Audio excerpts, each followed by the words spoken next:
chance. They make you wanna take it, take it, take it, take it, take it, take it. That's why make music. That's damnation. Damnation in France. That's Willa May. Warm cookies. If you're doing it professionally. WDM Nation Media. Think Tim. Tell me what you think about that. Wearing all the hats, curator of the undefined, speaker of the funk, driver of the car, the one who told you you could be what you want. Whatever you want, you can be a star. We're talking to you. WDMN, Willa May, Big Tim, Damnation. We are talking to you. Peace and be well.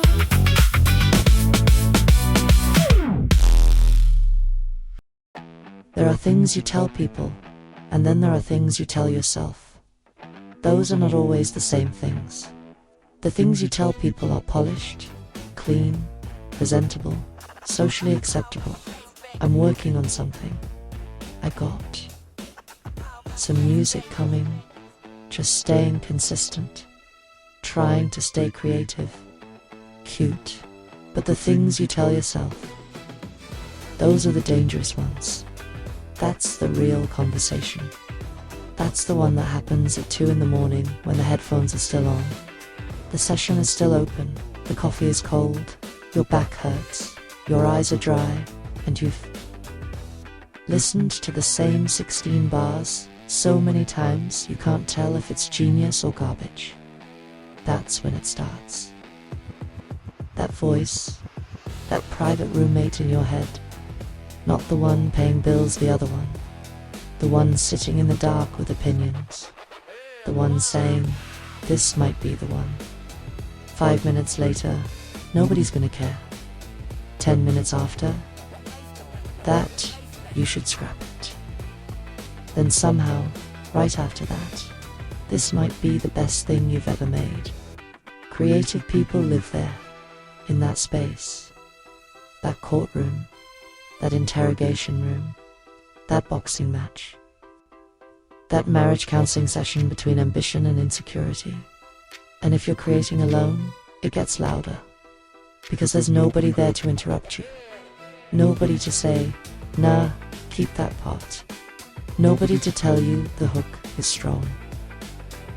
Nobody to tell you the verse is weak.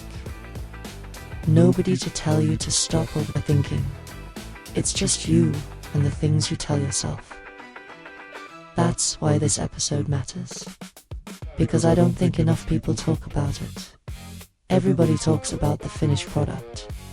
Everybody talks about streams, placements, followers, algorithms, publishing, sync, money, exposure, credit, opportunity. But nobody talks enough about the private machinery that creates all of it, the self-conversation. That weird little invisible machine inside the artist.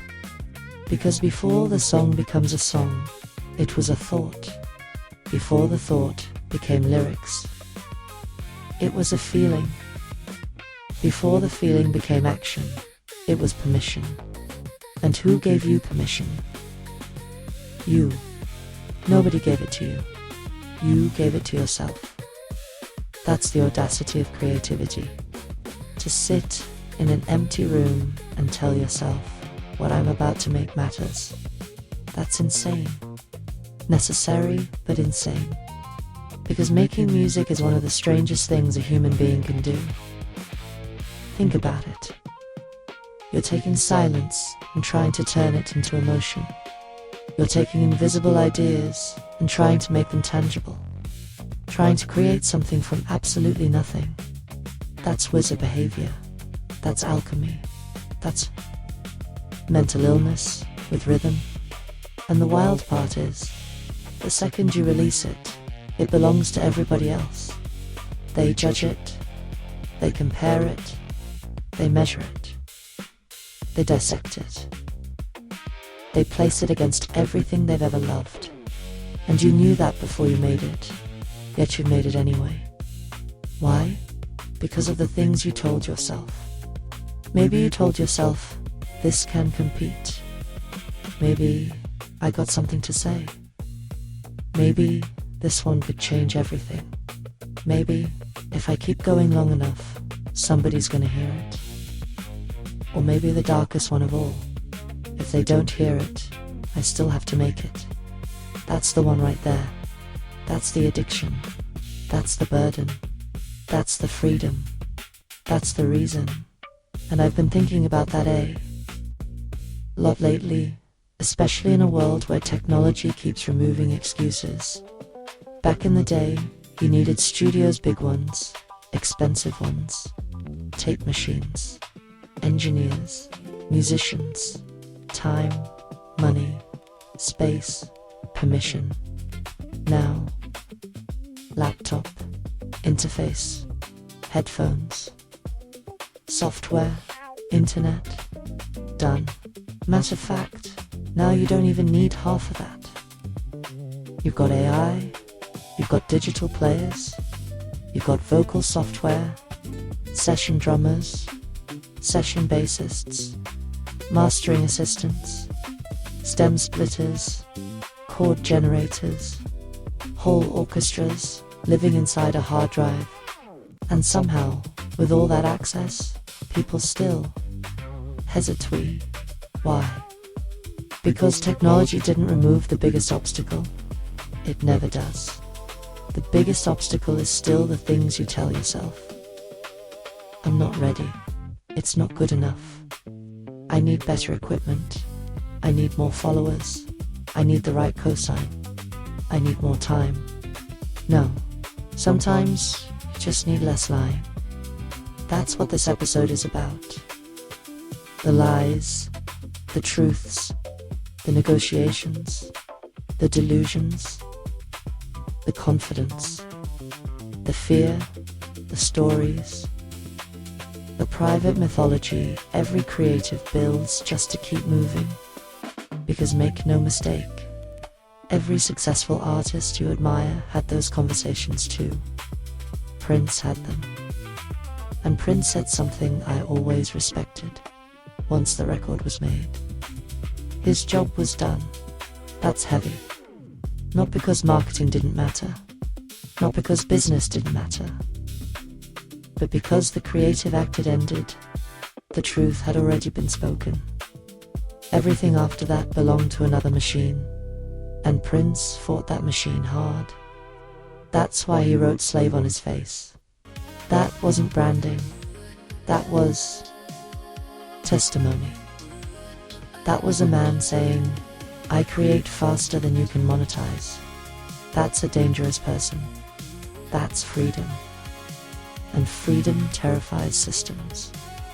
Because systems like predictability, schedules, rollouts, release calendars, budgets, control, but creativity doesn't care. It moves when it moves. It speaks when it speaks. It shows up uninvited. That's why so many great producers worked in teams. Quincy Jones, Teddy Riley, Sean Combs and the Hitman, Smokey Robinson, Jack Antonoff, Julia Michaels, Tommy Brown, Billie Eilish, and Finneas O'Connell.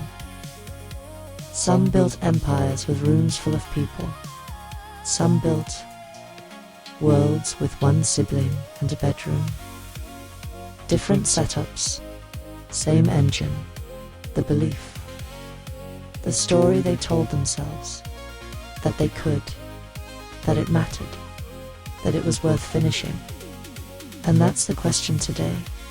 Not can you make music, not will it sell, not will you get signed, not will you go viral. The question is much simpler, much more uncomfortable. What are you telling yourself while you're making it? Because whatever that answer is, it might explain your whole career. And if that sounds dramatic, good. Art is dramatic. That's why we're here. Let's talk about it.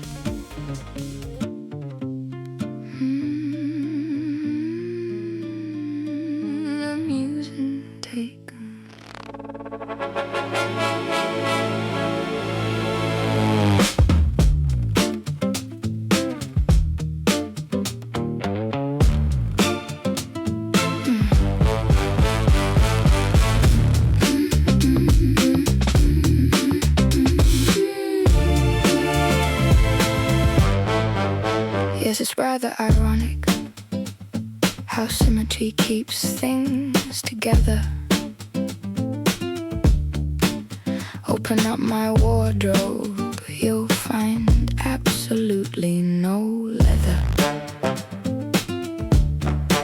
Canvas tennis shoes, 2 fresh pairs every summer. A handful of clever outfits and an umbrella for the weather. I spend a little time scrolling through my phone. I can navigate a crowded room, but I'd rather be alone. I take absurdly long showers, occasionally draw a bath, find something unintentionally funny, hoping somebody makes me laugh. My girlfriend tells me often I'm an unusual persona. Hope she didn't take offense when I say hard pass. I'm not gonna. Of expectations people carry just to satisfy the drama. She's a high fashion runway darling, I'm a comfortable comma. She's designed for center stage and all the flash photography. I'm attractive too, I suppose, but solitude looks good on me. Tell me a little something about you. Hello, how do you do? A little something about me. Ta-ta for now, you see.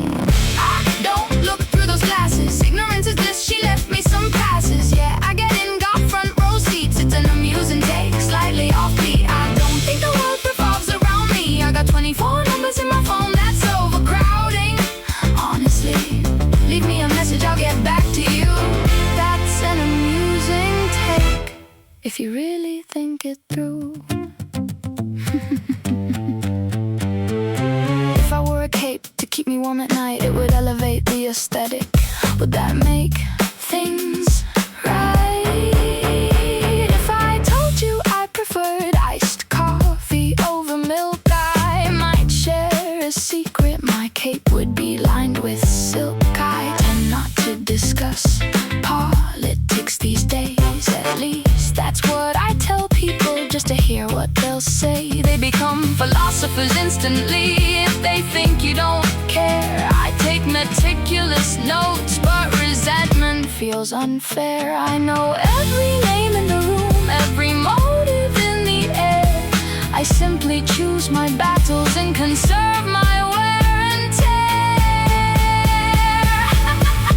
I don't care if you love me or perceive the world I do.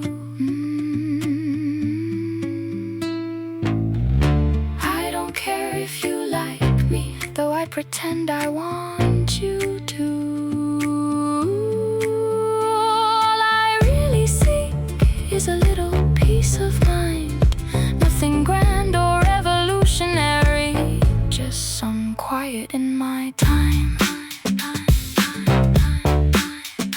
Peace of mind, a little peace of mind.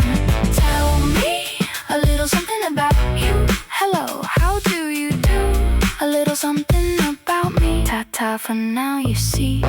I don't look through those glasses. Ignorance is bliss, she left me some passes. Yeah, I get in, got front row seats. It's an amusing take, slightly offbeat. I don't think the world revolves around me. I've got 24 numbers in my phone, that's overcrowding.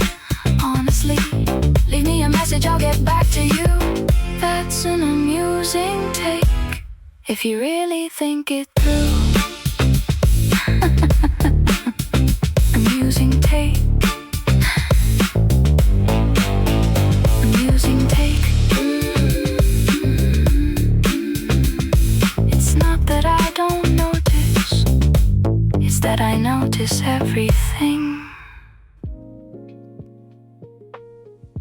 think every artist has to be delusional. Not dangerous delusional. Not the government is in my toaster delusional. I mean, creatively delusional. The kind of delusion that makes a person look at absolutely nothing and say, I can make something out of this. Because let's be honest, that's what art is. It's the audacity to believe your thoughts deserve form, that your feelings deserve shape, that your ideas deserve space in a world already overcrowded with everybody else's noise. Think about how strange that really is. A painter looks at a blank canvas and sees a finished image before the brush ever touches it. A writer stares at an empty page and somehow sees a whole story buried in white space. A songwriter hears silence and thinks, give me a minute. I can turn this into something people might cry to in traffic. That's delusion. Beautiful delusion. And the funny part is we train that out of people early. Real early. Preschool. Early. Art class. Early. That's where it starts. They hand you paper, crayons, markers, maybe some construction paper if the budget was right. Then you draw your circle. But if your circle isn't round enough, somebody tells you it's not a circle. Draw a square, but if the lines don't connect right, it's wrong. Stay inside the lines. Follow the rules. Color where you're told. Shape it the way we recognize it. And right there, that's the beginning of conformity. That's the beginning of learning that your vision has to match everybody else's understanding. But art doesn't work like that. In real creativity, maybe the circle is crooked on purpose. Maybe the square is bent because life bent it. Maybe the colors don't belong there, but they feel right there. That's the difference between education and expression. Education teaches you structure. Art teaches you when structure deserves to be broken. And music. Music might be the wildest version of that, because there's technically rules, time signatures, key signatures, theory, arrangement, dynamics, verse, chorus, bridge, resolution, tension, release, all these neat little boxes. But then somebody, like Prince, comes along and says, what if I ignore half of that? And suddenly the world changes. That's the thing about creators. They have to believe their crooked circle still matters. That's the internal conversation. That's the delusion. Because if you don't believe your strange little idea has value, why would anybody else? And that's where people get uncomfortable. Confidence scares people, especially creative. Confidence, because there's a fine line between confidence and arrogance, and people love deciding for you where that line is. You say, I think this song is incredible, and suddenly somebody's looking at you like you just crowned yourself king of the moon. But here's the truth. If you don't believe in your work, who's supposed to? The algorithm. Your cousin who never clicked. The link. Some random A&R buried under 6,000 submissions. No, it starts with you. That private agreement you make with yourself. This matters. And it doesn't have to matter to the whole world. That's another lie people tell themselves. People think if it's not massive, it's meaningless. If it's not viral, it failed. If it doesn't chart, it didn't count. That's insanity. That's like planting a tree and being mad it didn't become a forest overnight. Creative work has weight, simply because it exists. That's something people forget. Most people consume, few create, and there's a huge difference. Most people watch movies, Some write them. Most people listen to songs. Some build them. Most people admire paintings. Some stare at a blank wall and start pulling images out of their own skull. That's not normal behavior. That's creative behavior. And creators spent a lot of time apologizing for it. Why? Why apologize for making something? That's like a bird apologizing for flying. It's what you do, and the longer you do it, the stranger your self-talk becomes. Because at first, it's innocent. I hope people like this. Then later, ... double quotes. I think people will like this. Then later ... double quotes. I know this is good. And then, if you survive long enough ... I don't care if they get it right now. That's evolution. That's where real artists start separating from hobbyists. Because hobbyists usually need approval to continue. Artists continue, whether the approval comes or not.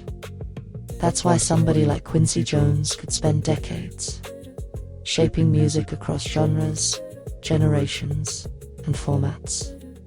That's why Teddy Riley could create a whole new swing in rhythm and force the industry to adapt to him.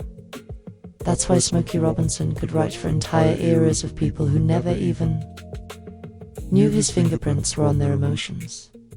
They all told themselves something powerful. Not, I hope. I know. That's different. And I think that's the real psychological gap. Hope waits. Knowing moves. Knowing builds. Knowing records. Knowing uploads. Knowing copyright. Stop knowing pitches. Knowing sends the email. Knowing asks for the split. Knowing follows up. That's the practical side of delusion. Because if you really believe what you're making has value, your behavior changes. That's where the business enters. Not before, after. And that's important, because too many people are trying to build business around art they don't even fully believe in yet. That's backwards. The art has to hit you first, convince you first, break you first, move you first, then you move it. That's why I always find it funny when people ask creatives, how do you know when something's done? Truth. Sometimes you don't stop touching it. Sometimes you've changed the snare 17 times. EQ'd the bass until it sounds like soup. Muted and unmuted the background vocals so many times you don't even remember what version one sounded like, and eventually you just tell yourself ... That's another form of delusion to completion. Completion, believing something imperfect is complete. And it has to be. Because if you wait for perfect, you'll die surrounded by unfinished files, hard drives full of almost, folders full of version _final _realfinal. That's the graveyard, and every creator has one. But the brave ones, they release, they let it breathe, they let it fail, they let it live. That's courage, that's madness, that's art. And maybe that's a thing nobody says enough. ... Every piece of art starts with one sentence. Not on paper, in the mind. Something simple, something private, something reckless. I think I can. That's it. That's where it all begins. Not with talent, not with money, not with equipment, not with followers, with belief, and belief, if you hold it long enough, ... starts looking a lot like delusion. Good. Hold on to it. Because the world doesn't need less of that. It needs more.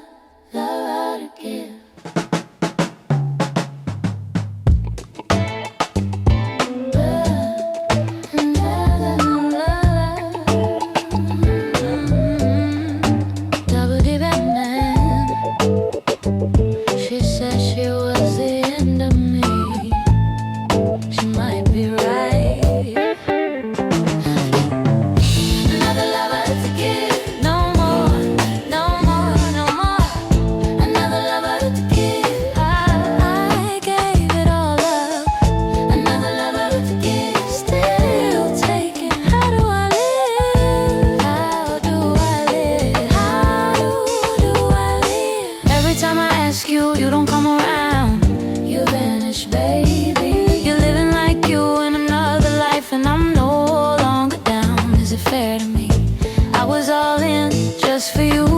Tell the truth. You pull me back, then break me in two. I love the way you look, but I can't stand the way you be. Emotions lost in motion like I'm drowning in the sea. But what can I do, my darling?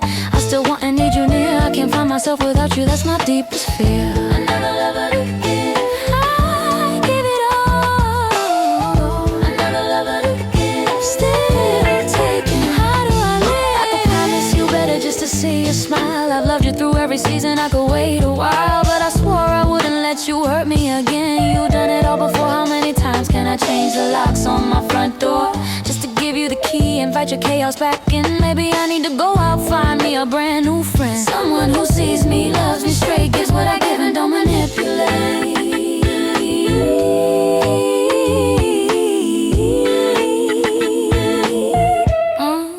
I'm not naive, but I'm addicted to you. Addicted, convicted, this ain't healthy, the things you make me do.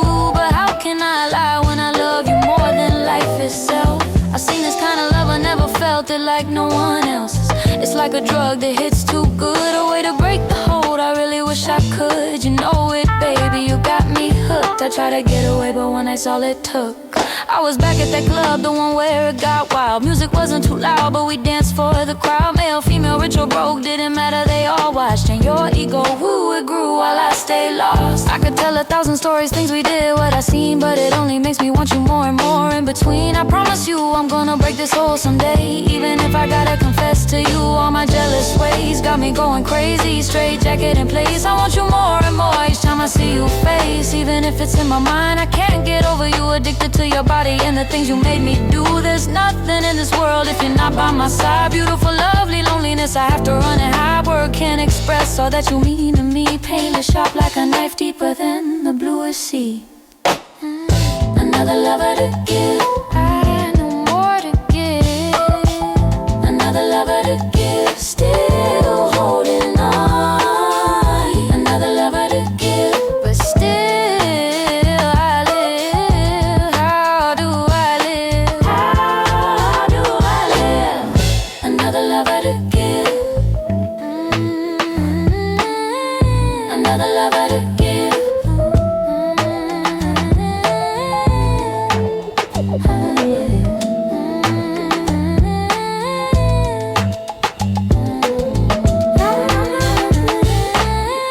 Another lover to give.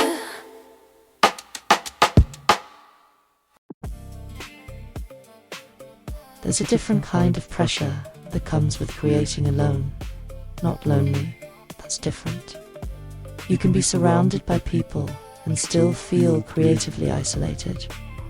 I'm talking about alone on purpose, alone by design, alone because that's how the work gets done. And when you create like that long enough, something strange starts happening. The voice in your head gets stronger, sharper, more defined. It stops being occasional and starts becoming permanent. It becomes part of the workflow, because when there's no team around you, no band, no co-writer, no engineer, no producer behind the glass saying, run that back, the conversation never leaves your head. It just stays there, circulating, repeating, refining, criticizing, encouraging, sabotaging. That's the private conversation. And if you've never built alone, you might not understand how heavy that really is. Because when you're solo, every decision belongs to you. What key, what tempo, what instrument, what lyric, what emotion, what stays, what goes, what gets cut, what gets polished, what gets buried in the mix, what gets pushed to the front. That's not just creativity, that's command. And command gets exhausting because there's no one to blame. If the hook doesn't land, it's you. If the verse feels weak, it's you. If the mix sounds muddy, it's you. If the whole thing falls apart, it's you. And if it's brilliant, still you. That's a lot to carry. People romanticize independence. Everybody loves saying, I did it myself. It sounds good on a t-shirt, looks good in an Instagram caption, feels noble. But the reality, doing it yourself means carrying all the uncertainty yourself too. There's nobody there to split the doubt with, nobody to absorb half the weight. And uncertainty is expensive. Not in money, in energy. That's why rooms matter. That's why production teams matter. That's why writing camps exist. Because when you're in a room with other people, ideas bounce. One person hears something, adds to it, reshapes it, strengthens it. Energy multiplies. That's how a lot of classic records were built. Look at Sean Combs during the Bad Boy era. He famously talked about having multiple rooms running at once. 10 rooms, different producers, different writers, different sessions. That's not one man doing all the work. That's infrastructure. That's an ecosystem. The hitmen weren't just producers. They were extensions of a larger machine, and that's not taking anything away from him. That's actually the point. Even giants need rooms. Even giants need reflection. Even giants need outside perspective. Because creativity can become an echo chamber if left unchecked. That's what makes the solo creator so fascinating. There is no room, there's just the chamber. Your chamber. And inside that chamber, you become everybody. You're the artist. You're the producer. You're the engineer. You're the executive. You're the A&R. You're the audience. You're the therapist. And sometimes, you're the enemy. That's the truth nobody talks about. Sometimes, the person slowing you down is you, not the industry. Not the algorithm, not the market, not your followers, not your resources. You, because of the things you tell yourself. This isn't ready. Nobody asked for this. This sounds too weird. This sounds too familiar. This isn't as good as my last one. This sounds too much like somebody else. This doesn't sound enough like what people want. Look how insane that is. Half of those thoughts contradict each other. And yet somehow, they all feel true in the moment. That's the mental warfare of creating. And it gets deeper the more you do it. 1 song, that's pressure. 10 songs, that's process. 100 songs, that's psychology. 400 songs, that's identity.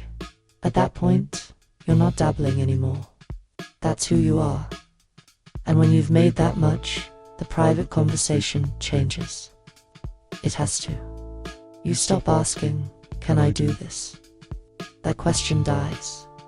Now the question becomes, how far can I take this? That's a different kind of thinking. That's evolution. Because after enough repetition, your mind stops debating talent and starts debating scale. Can this reach people? Can this sell? Can this sink? Can this live outside of me? Can this become something bigger than my room? That's when the private conversation starts turning into business. And that's where things get complicated. Because the second your creativity becomes a product, your internal dialogue shifts again. Now you're not just asking if it's good, you're asking if it's useful. Useful for another artist, useful for a placement, useful for a scene, useful for a commercial, useful for somebody else's story. That's where songwriting changes. That's where ghostwriting makes sense. That's where catalog building makes sense. Because not every creator wants attention. That's one of the biggest lies in music. People assume if you make music, you want to be seen. Not true. Some people want ownership. Some want publishing. Some want backend. Some want royalties. Some want to hear their song in a TV show and keep walking through Target like nothing happened. That's a different kind of flex. Invisible money. Invisible fingerprints. Invisible influence. That's power, and honestly, that's where some of the greatest creators have always lived. Smokey Robinson wrote songs that shaped generations. Quincy Jones built entire worlds for other voices. Jack Antonoff continues building emotional architecture behind some of the biggest names in modern pop. Julia Michaels has fingerprints all over songs people scream back without ever realizing she wrote them. That's what solo creators start to understand. Sometimes being the source matters more than being the face. And when you've worked alone long enough, you start realizing something important. Your face isn't the product. The work is. That's liberating and terrifying. Because if the work is the product, then the quality of your private conversation directly affects the quality of your output. Think about that. If you spend your whole day telling yourself you're behind, your music feels rushed. If you spend your whole day telling yourself you're not enough, your ideas start shrinking. If you spend your whole day telling yourself nobody cares, eventually you stop caring too. That's how it works. The internal voice shapes the external thing. That's why protecting your mind matters. Not in some fluffy self-help way. Practically, operationally, creatively. Because your mind is the first studio. Before Logic, before FL, before SUNO, before the microphone, before the guitar, before the keyboard, before the bass. The first studio is your head. And what happens there determines everything. That's why solitude is strange. It can sharpen you, or it can eat you. Depends on what you feed it. That's the private conversation. That's the real Kodash producer. And whether you realize it or not, it's in every record you make. Every lyric, every melody, every risk, every omission, every hesitation. That voice is always there. The only real question is ... Who's producing who?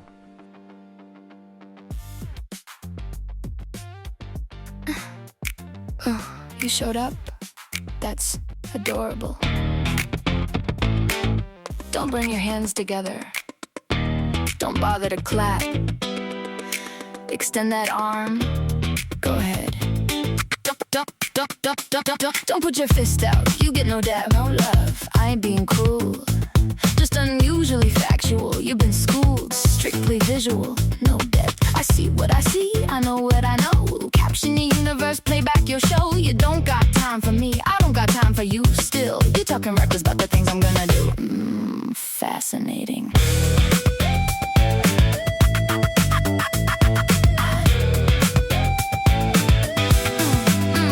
I came in unannounced, just to reverse the curse. She said she hexed the room, I said it could be worse. Future built architect, the greatest. Vernacular refined, updated, latest. Place it on the throne, there's no debate, no lie. Snap a pic with your iPhone, I'll stand still, watch you try. Go ahead, try.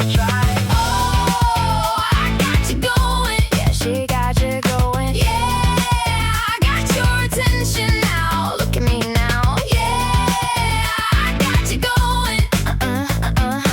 We about to throw down.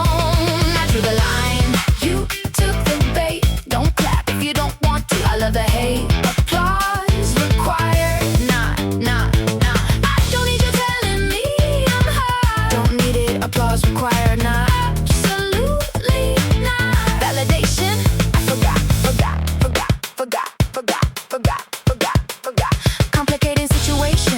absorb any process of elimination. You don't make the cut, you see boats drifting on the sea. Lost soul, searching land I'll never reach. You don't even see your thoughts of what you preach. Lifesaver, lit, ignite, lifesaver, depleted. Talk about potential, but never completed.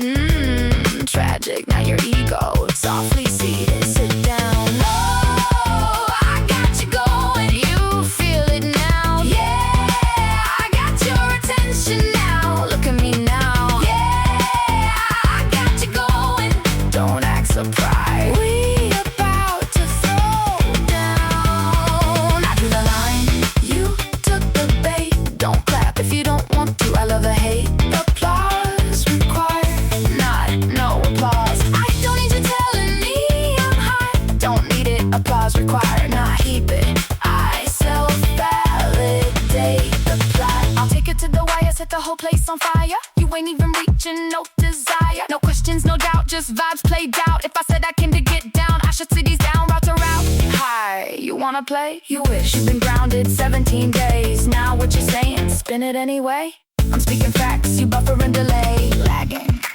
No audience, no approval, no applause. Necessary, necessary, necessary, necessary. No panel, no judges, no scorecards, no score, no score. You still auditioning, I own the whole yard. You rehearse, I arrive, that's the difference. You chase trends, I define the existence. Define it, define it. Let's be clear, I don't compete, I replace. You need space, I erase and redesign the place. Minimal effort, maximum outcome. You still asking questions, I already done one. Done. You simulate waves, I actually move them. You quote what I said, I improve it, remove it. There's level to tone, you ain't tuned to the pitch. I've been the frequency, you glitched in the switch. Glitch, glitch, confidence loud. That's cute for a second. Mind whisper quiet still shifts the direction. I don't raise voice, I raise standards instead. You raising your hand, I'm raising the dead. Of every idea that you thought was advanced, you looping the steps, I'm skipping the dance. Precision in motion, I don't even miss. You swing at the air, I rewrite the list. No need for applause, I don't measure in claps. You count in reactions, I'm building the maps. Infrastructure thinking, you stuck in the now. I move like already, you asking me how. By the time you decode it, I'm 3 moves ahead. You're reading the caption, I author what's said. No gimmicks, no good, no accidental rise. Just pattern recognition applied and you're fine, fine, fine. So keep your approval, it don't translate here. I don't need a crowd, I engineer fear, fear, fear, fear. I drew the line, you took the bait. Don't clap if you don't want to. I love the hate. Applause required, nah, say it louder. I don't need you telling me I'm hot. Don't need it. Applause required, not never that. I define the final shot.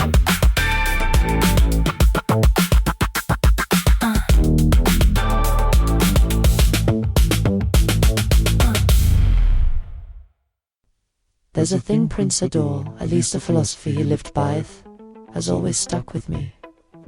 Once the record was made, his job was done. That's heavy, not because it dismisses marketing, not because it ignores business, not because it pretends money doesn't matter. It's heavy because it puts the creative process in its proper place. The song is the work. Everything after that is distribution. That sounds simple, but most creators don't actually believe that. Most creators think the work isn't finished until it's accepted. That's different. That's dangerous. Because acceptance has nothing to do with completion. Completion is internal. Acceptance is external. And external things are unstable. You can finish a masterpiece and nobody notices. You can throw away something average that could have changed your life. You don't know. That's the gamble. That's the relationship. That's the agreement you make with art. You finish it without guarantees. That's brutal. And Prince understood that better than most. That's why he fought the machine so hard. When he wrote Slave on his face, that wasn't just rebellion. That was testimony. That was a creator visibly saying, I create faster than your system can process me. Think about that. A machine designed to monetize creativity being outrun by the creativity itself. That's rare. That's dangerous. That's freedom. And freedom makes systems nervous. Because systems like predictability, schedules, rollouts, release calendars, budget meetings, marketing plans, approval chains, timelines, they like order. Creativity doesn't care about order. It moves when it moves. It shows up when it wants. Sometimes at 3 a.m, sometimes in the shower, sometimes while driving, sometimes right in the middle of an argument. Creativity doesn't respect calendars. That's why creators struggled up, because business wants structure, art wants honesty, and honesty doesn't always arrive on time. That's the tension. That's the war. And modern creators feel that war even more. Now, because everything is immediate. The second you make something, you can upload it. The second you upload it, you can measure it. The second you measure it, you can judge it. That cycle happens so fast now that people confuse reaction with value. That's a mistake. A dangerous one. Because now people finish songs already imagining the reaction. How many streams will this get? Will people share this? Will this help me grow? Will this make me more relevant? That's not pure creation anymore. That's preloaded expectation. And expectation is one of the quickest ways to poison art. Because expectation edits. The thing before it has a chance to become itself. Think about how many songs die because of imagined reactions. How many hooks get softened because they feel too weird. How many lyrics get watered down because they feel too honest. How many ideas get abandoned because they don't feel marketable enough. That's not the audience doing that. That's you. That's you carrying the audience into the room before they were invited. Now your private conversation has extra chairs at the table. That's dangerous. Because art needs privacy first. It needs honesty before approval. It needs air before judgment. That's what Prince understood. Finish the thing. Tell the truth. Commit it. Move on. That's freedom. But creators hate that. Especially perfectionists. Perfectionism is one of the prettiest forms of fear. It looks responsible, sounds intelligent, feels disciplined, but a lot of the time, it's just fear dressed in expensive clothes. I'm tweaking. No, you're hiding. I'm refining. Maybe. Or maybe you're afraid. Afraid to let it be judged. Afraid to let it fail. Afraid to find out it wasn't what you thought it was. That's real. Because once it's released, it becomes evidence. Evidence of your taste. Evidence of your skill. Evidence of your growth. Evidence of your flaws. And some people would rather keep infinite potential alive than face finite reality. That's why hard drives are full. Unfinished songs. Version 1. Version 5. Version final and version final real final. That's fear with file management. And listen, I get it, because finishing means accepting imperfection. Every finished song is imperfect. Every one, even the classics. Go back and listen. There are weird mixes, strange frequencies, off notes, odd transitions, mistakes, things that probably drove the creators crazy. But what makes them timeless isn't perfection, it's commitment. The artist said, "This is it." That's bold. That's what makes something real. Look at Quincy Jones with Michael Jackson. Off the Wall, Thriller bad. Those records weren't endlessly floating around and almost...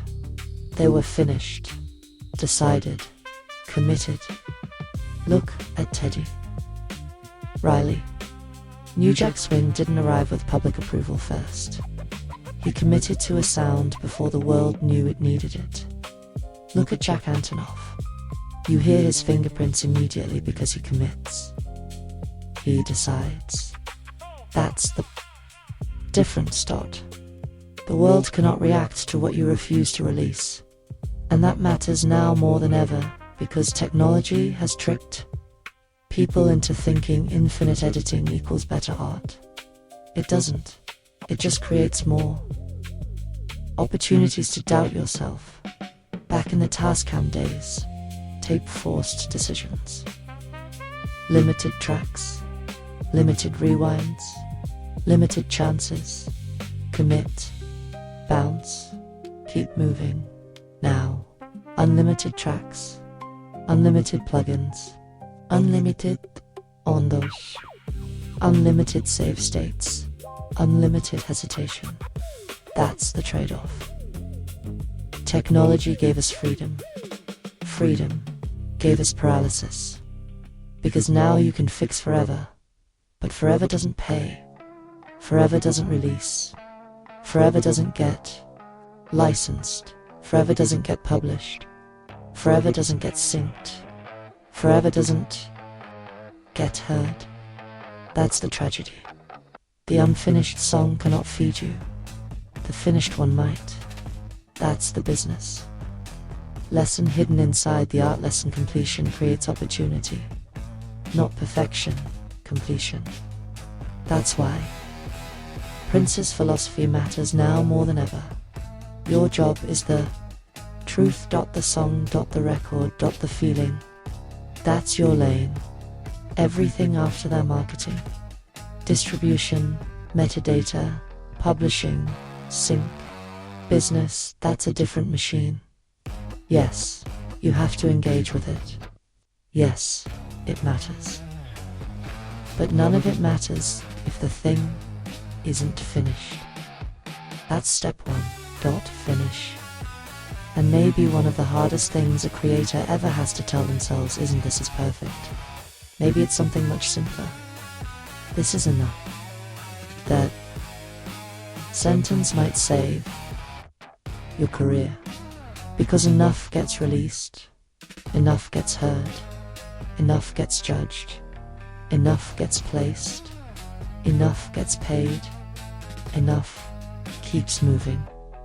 Perfection sits still, and art was never meant to sit still. That's what Prince knew.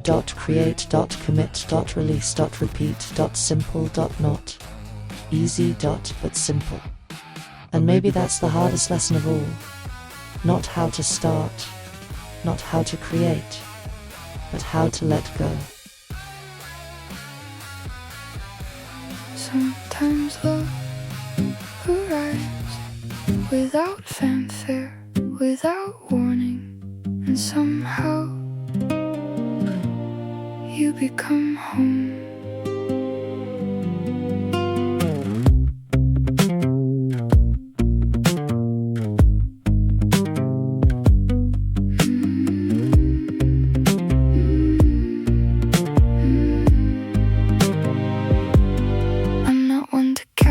The weather of my mind, or trace the crooked avenues of every doubt I find. But if I asked you honestly, what reflection do you see? Am I just a smaller echo singing in the same key? I could be a mirror image of a shadow passing by, but beside your kind of beauty, even daylight feels shy. Every color seems brighter, every burden feels light. You don't simply stand beside me, you make the horizon right. Turn the world around, round and round, sound by sound. Big dreams stealing little fears, trading doubt for better years. We can take a walk, laugh while we talk, and every glance you send my way feels like gratitude in motion.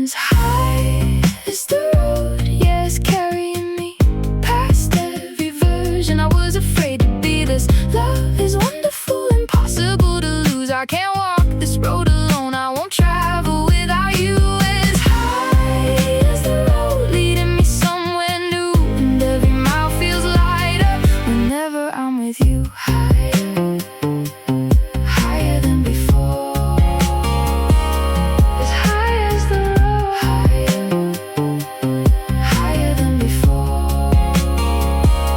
Like two hands held together, though no prayer was ever said. Something sacred still exists in every word we left unsaid. Step by step without a map, no need to rush the distance. Bound together by invisible threads, stronger than persistence. The blinders may be on, yet somehow I can see there aren't enough languages for what you mean to me. I could spend forever gathering compliments and praise, still fall short describing how you brighten ordinary days. We can turn the world around, round and round, sound by sound. Leave the noise behind us, leave the restless crowd. Take my hand, stay a while, and let the future hear us smiling. As high as the road, yeah, it's carrying me past every version I was afraid to be. This love is wonderful, impossible to lose. I can't walk this road alone, I won't travel without you. As high as the road leading me somewhere new,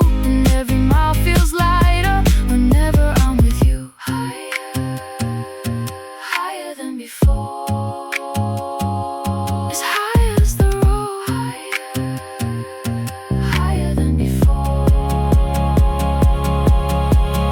We could have forever and still ask for one more day. The past may pull behind us, the future pulls away. But right here in this moment, nothing needs repair. No conditions, no equations, just knowing that you're there.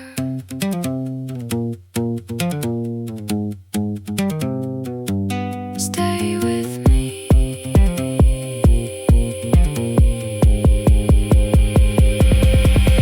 As high as the road, yeah, it's carrying me past every version I was afraid to be. This love is wonderful, impossible to lose. I can't walk this road alone, I won't travel without you. As high as the road leading me somewhere new, and every mile feels lighter whenever I'm with you. Higher, higher than before. As high as the road, as high as the road, I'll go wherever it goes, as long as it leads to you.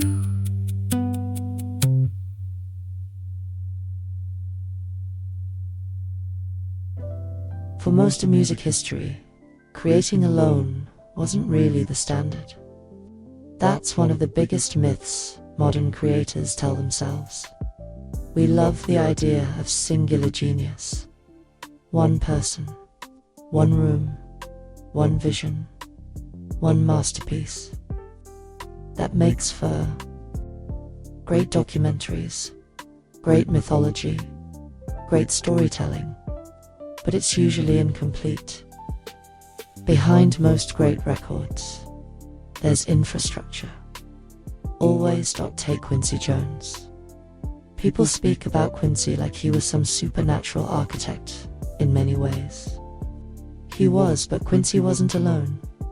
He worked with orchestras, writers, arrangers, engineers, session musicians, and artists. Entire ecosystems of talent. When he and Michael Jackson built Off the Wall, Thriller, and Bad, that wasn't just genius falling from the sky.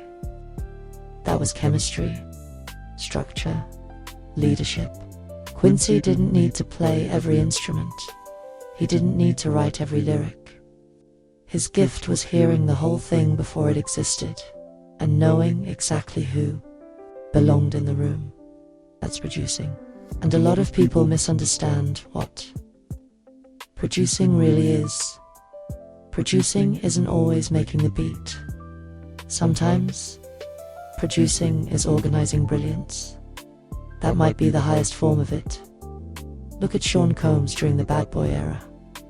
He had multiple rooms running at once, different producers, different writers, different sessions, That wasn't one man hunched over an MPC doing every snare and hi-hat.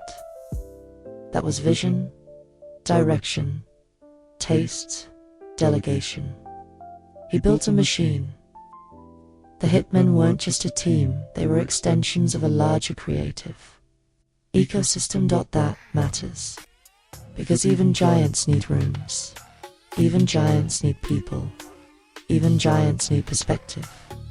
That's why Motown was so powerful. It wasn't one person, it was a system. Writers, producers, the Funk Brothers, arrangers, artists, a machine built to turn ideas into records. Smokey Robinson wasn't just making songs, he was helping shape emotional memory for generations. That's infrastructure, and infrastructure lasts. That's the thing. People get so obsessed with faces that they forget the invisible architecture behind the face. Sometimes the face is the product, sometimes the machine is, and then something happened. Technology changed everything. It flattened the room. That's the best way to describe it. What used to require 10 people can now happen with one. That's insane. And I don't think people fully understand how revolutionary that really is. Back in the day, if you wanted to make a serious record, you needed access, studio access, equipment access, people access, time, money, space, tape, engineers, maybe somebody who knew somebody. There were gates everywhere. Physical gates. Now. Laptop.headphones.interface.software. Done. That's it. And even that list is shrinking. Now you don't even need a vocalist if you don't have one. You don't need a drummer, don't need a bassist, don't need an orchestra, don't need a mastering engineer. You have software, AI, session players, digital drummers, vocal generators, stem splitters, chord suggestion tools, arrangement, assistants, full production ecosystems sitting inside one machine. That's wild. You realize what that means? A person in a bedroom right now has access to more creative production power than entire professional studios had in the 1980s. Read that again. That's not exaggeration. That's fact. What Teddy Riley had to physically build with hardware and air. Racks now exist in plugins. What Quincy needed rooms for now fits on a desktop. What entire labels once controlled can now be owned by one independent person with Wi-Fi. That's a revolution. And revolutions make people uncomfortable. That's why every technological leap gets called cheating. Sampling was cheating, drum machines were cheating, auto-tune was cheating, Pro Tools was cheating, digital was cheating, streaming was cheating, now A is cheating. Funny how that works. Every new tool gets attacked until it becomes normal. That's human behavior. People only hate innovation when they didn't benefit from being early. And let's be honest, if calculators aren't cheating, why is AI? If GPS isn't cheating, why is software? If spell check isn't cheating, why is vocal correction? Tools are tools. That's all. The question isn't whether you use them. The question is what you're building with them. That's the whole conversation. Because tools don't replace taste. They never have. They never will. That's why Billie Eilish and Finneas O'Connell matter so much. Bedroom setup, minimal environment, massive emotional impact. Why? Because the technology didn't make the feeling, it just captured it. That's the difference. People confuse access with artistry. Access just gives you the opportunity. Artistry still has to come from somewhere deeper. Same with Jack Antonoff. You can hear him immediately. That's taste. That's identity. Same with Tommy Brown. Same with all the greats. Technology amplifies taste. It doesn't invent it. And that's where solo creators have to shift their thinking. Software's your team now.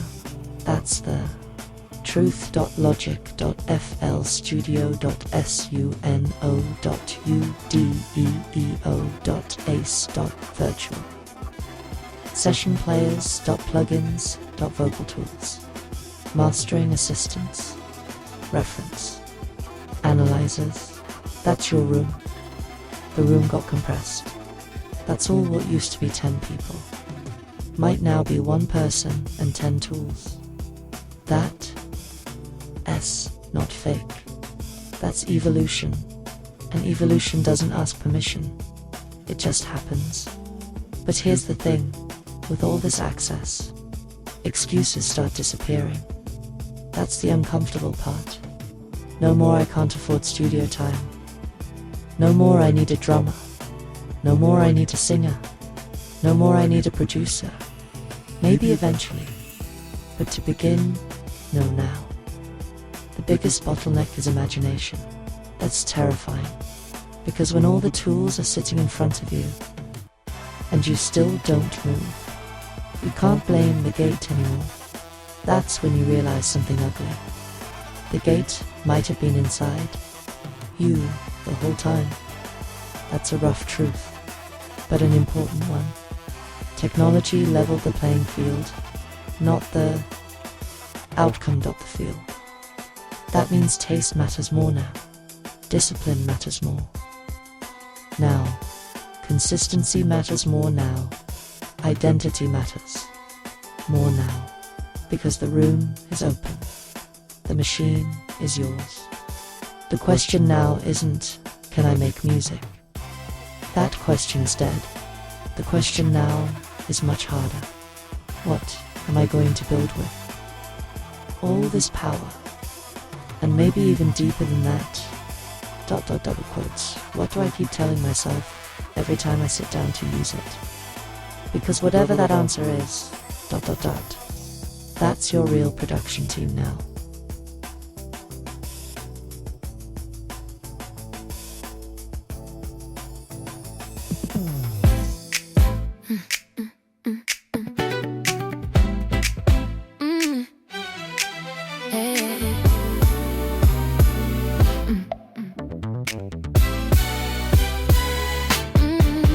Honey, I've already made my mind up. Ride or die devotion, that's where I reside. No questions to be asked, I'm ready for the task. Because I know you love me like that. So silly of me, darling, not to recognize the way you philosophize. Our futures and seaside skies, cruising down the coast, perhaps we'll buy a boat. Yeah, so fancy, innit? But what if I said all I crave is your time?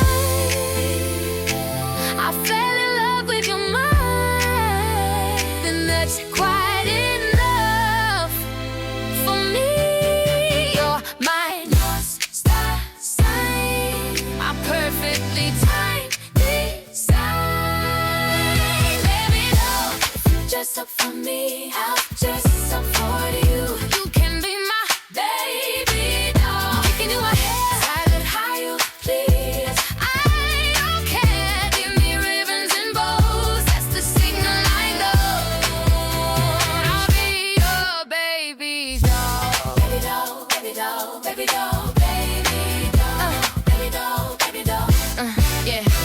Quite like knowing, no secrets to disguise. We share that pride while the portfolio grows. You'll ever have to locate me, you know where to find them. Right by your side where I'll always be. You may then see finer taste, but my love's never waste. Heaven or hell, buy or sell, I scream my love for you.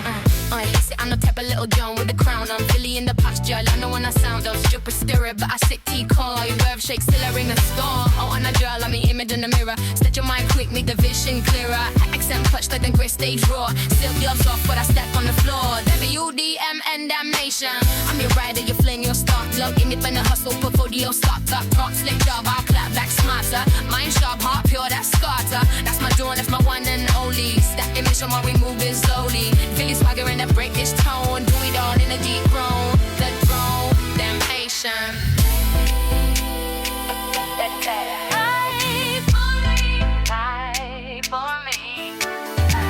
Ladylike behavior, never basic. Love calculated, never wasted. Confident, perfectly placed. Love so strong, harmony lays.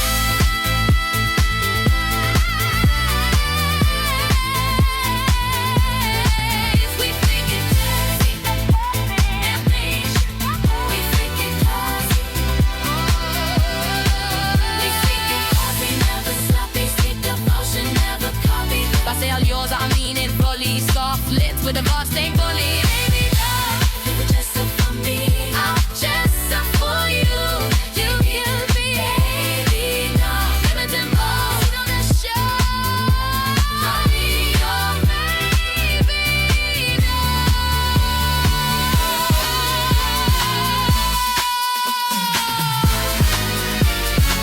Damnation.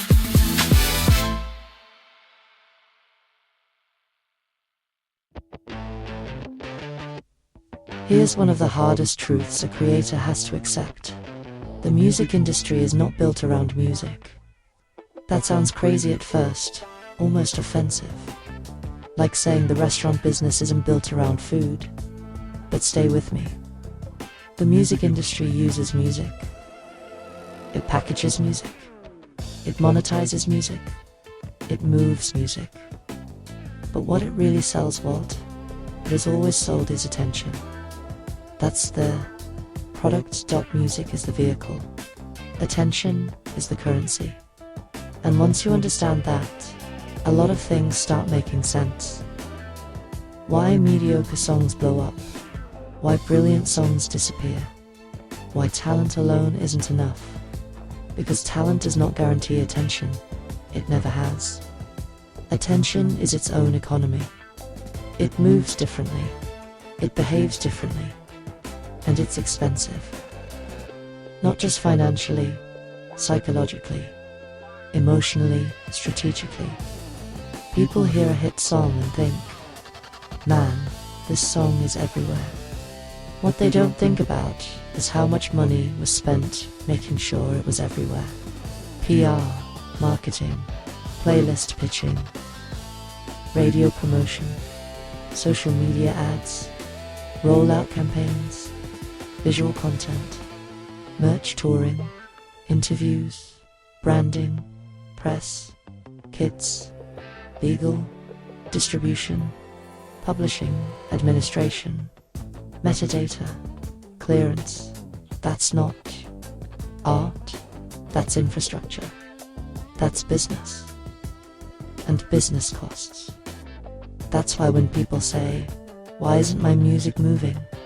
The first question isn't always, is it good? Sometimes the real question is, who's moving it? That's not disrespect. That's math. Because music does not magically travel. It gets pushed. That's what labels understood before everybody else. People love acting like labels are obsolete now. They're not. They changed. That's all. Their real power was never just talent discovery. It was amplification. They know how to point the spotlight. And spotlight changes everything. Because attention changes. Perception. That's one of the strangest psychological truths in music. Repetition creates familiarity. Familiarity creates comfort. Comfort creates preference. That's why you can hear a song 5 times and hate it, then hear it the sixth time and suddenly love it? It didn't change.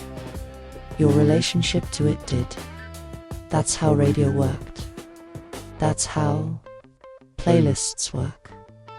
That's how TikTok works. That's how culture works. It's not always about quality. Sometimes it's about presence.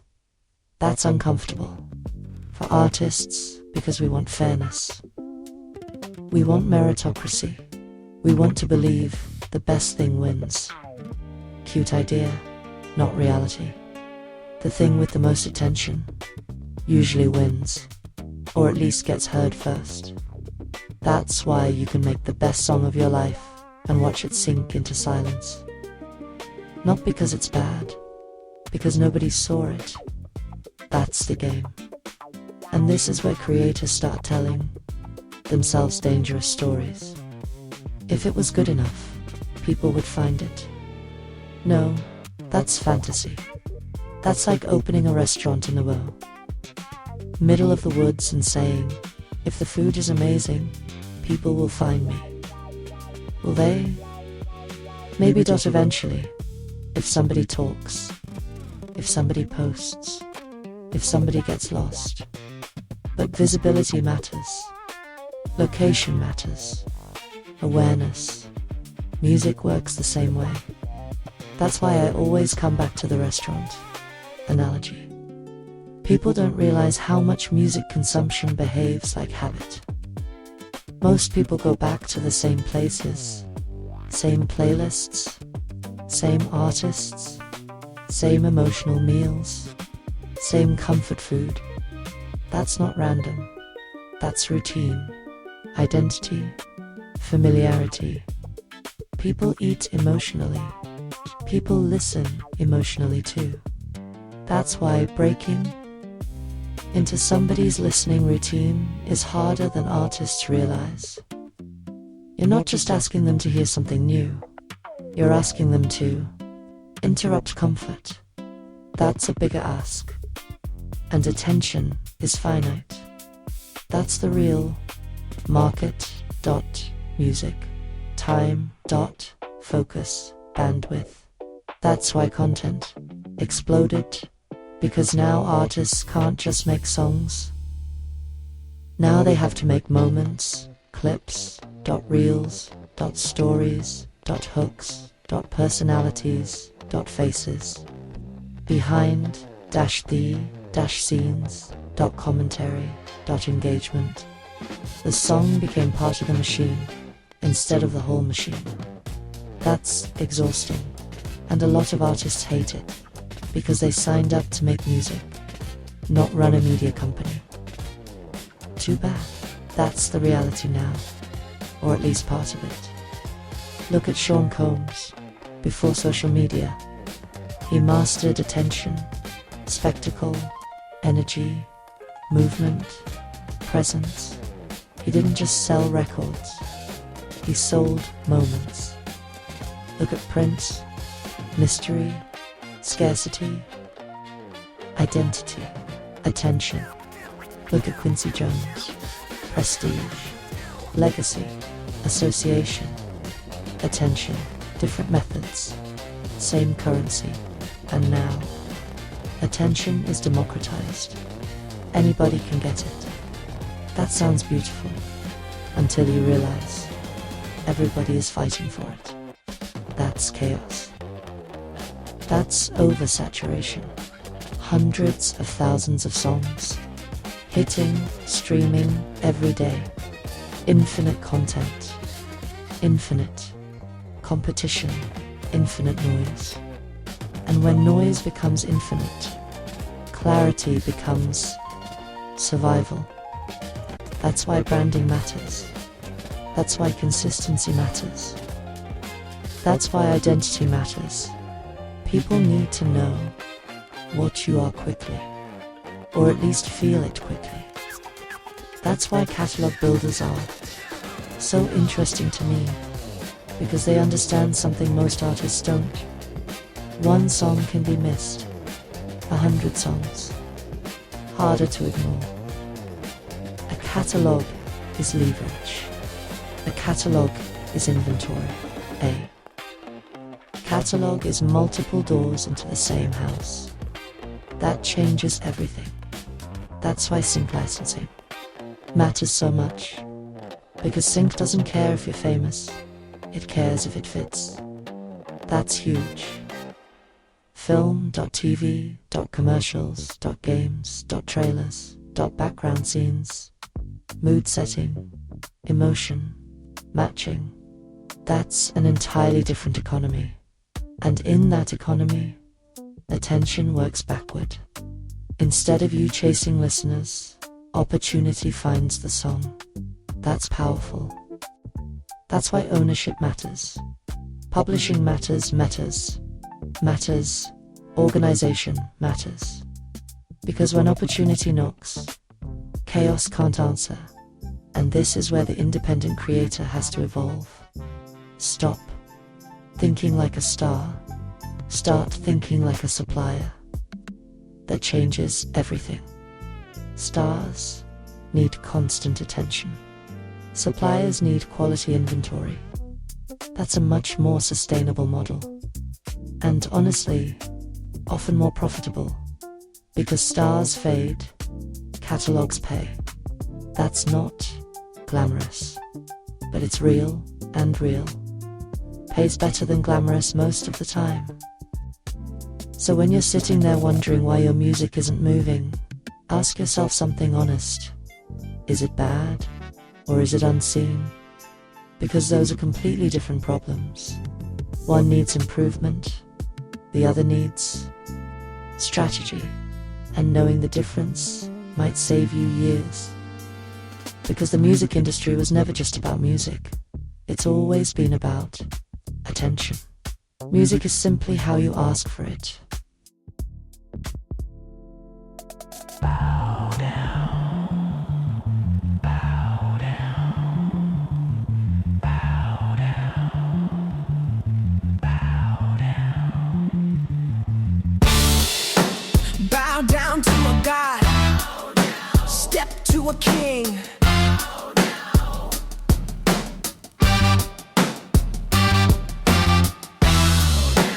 Bow down to a god, step to a king.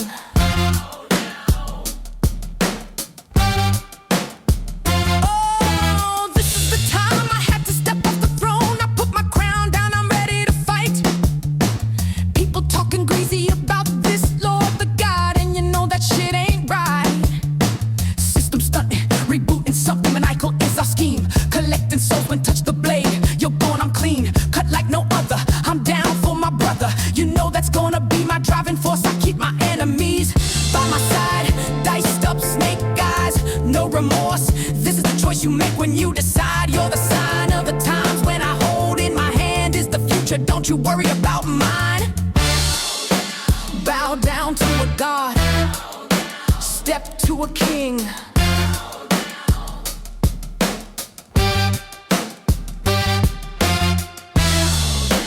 Bow down to a god, step to a king.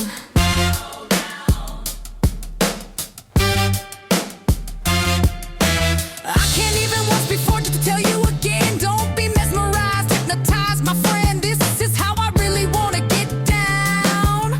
I'm just trying to find a new sound, trying to walk right down that road, trying to hear the story told. If you don't wanna be about my time, you don't even have to supply dreams, fantasies.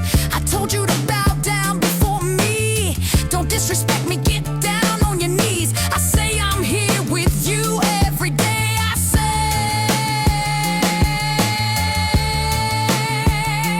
what you gonna do? What you gonna do? Bow down to a god, step to a king.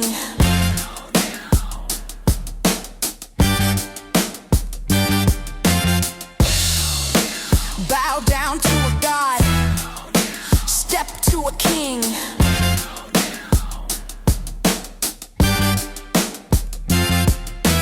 Flip it one time.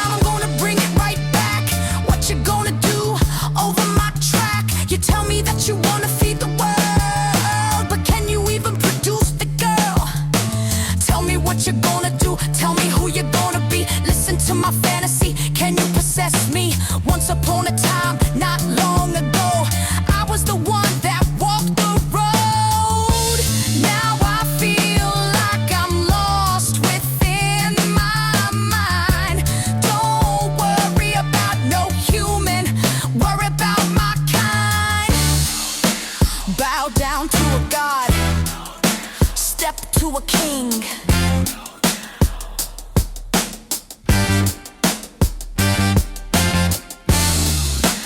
Bow down to a god. Step to a king.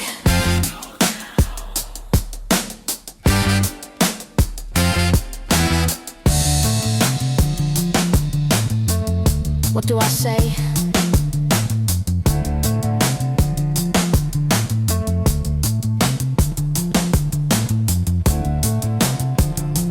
Here's something nobody tells you early enough. You can love music and still be chasing the wrong role inside of it. That's a brutal thought, especially if you've spent years attaching your identity to one version of success. Most people enter music with a single picture in mind. The stage, the spotlight, the crowd, the applause, the fans singing the words back. That's the fantasy. That's the movie version. That's the image sold to us. And there's nothing wrong with that. But it's incomplete. Because music is not one career. It's a city, and most people only walk down one street. That's the mistake people say. I want to make it in music. Like that means one thing. What does that even mean? Make it how? As what? Singer, songwriter, producer, composer, arranger, mixer, publisher, licensing specialist, creative director, A&R, catalog owner. That's all music. But the industry conditioned people to think visibility equals success. That's the trap. Being seen is one form of success, not the only form. And honestly, not always the smartest one. Because visibility is expensive. Visibility needs maintenance. Visibility needs feeding. The machine is always hungry. Always feed me content. Feed me access. Feed me relevance. Feed me personality. Feed me your breakfast. Feed me your opinions. Feed me your private life. Feed me something. That machine never stops. And some people aren't built for that. Or worse, some people force themselves into it because they think they have to. That's dangerous. Because if your real gift is writing, but you keep forcing yourself into performing, you might spend 10 years miserable chasing the wrong version of your own talent. That happens all the time. Look at Julia Michaels. Before people knew her as an artist, her pen was everywhere. Hits, placements, songs you know by heart, songs you screamed in the car, songs you cried to, emotional blueprints built by someone you didn't even know yet. That's power. Look at Smokey Robinson. Entire generations shaped by his writing. Look at Finneas O'Connell. His architecture matters just as much as the spotlight surrounding Billie Eilish. That's what people miss. There are architects, and there are buildings.